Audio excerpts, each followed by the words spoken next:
एक शहर था जिसका नाम था रंगीन नगर। इस शहर के बच्चे बहुत शरारती मगर प्यारे थे। वो स्कूल तो रोज जाते थे, मगर होमवर्क के मामले में बहुत सुस्त थे।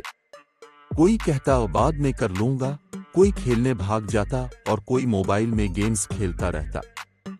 इसी शहर में एक अजीब और गरीब चर्चा फैलने लगा कि रात के वक्त एक होमवर्क चोर आता है। ये कोई आम चोर नहीं था, ना वो पैसे चुराता था और न खिलौने। वो सिर्फ इन बच्चों का होमवर्क चुरा लेता था जो होमवर्क वक्त पर नहीं करते थे। बच्चे डर भी रहे थे और हंस भी रहे थे, क्योंकि ये चोर बड़ा मिजाहिया था। होमवर्क चोर का नाम था चिंटू चोर। वो छोटा सा, मोटा सा, बड़ी ऐनक लगाए और सर पर उल्टी टोपी पहने होता था।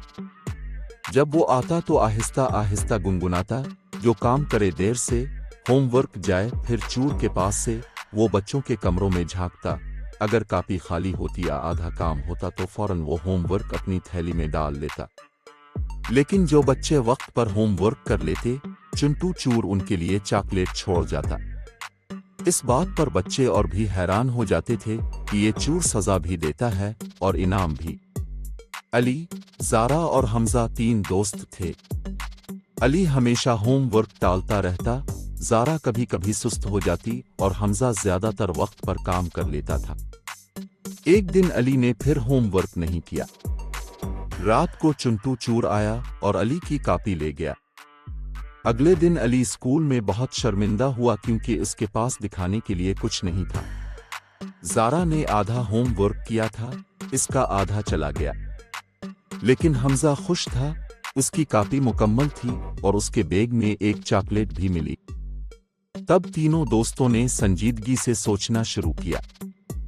तीनों ने फैसला किया कि अब वो वक्त की कदर करेंगे। उन्होंने एक टाइम टेबल बनाया। स्कूल के बाद थोड़ा खेल, फिर होमवर्क, फिर टीवी या मोबाइल। शुरू में मुश्किल लगा, मगर आहिस्ता आहिस्ता आदत बन गई। अब चिंटू चोर आता तो सिर्फ देखकर मुस्कुरा देता, क्योंकि किसी का होमवर्क अधूरा नहीं होता था। एक रात वो खुद सामने आया और बोला, मेरा काम बच्चों को डराना नहीं, सिखाना है कि वक्त की कदर करो।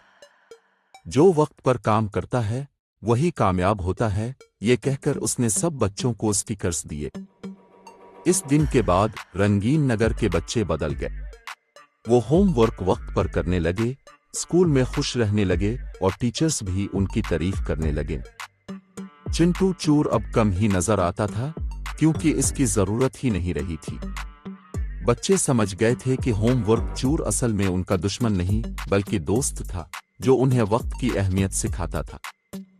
कहानी का सबक यह है कि जो बच्चे वक्त पर काम करना सीख लेते हैं, उन्हें किसी चोर का डर नहीं होता।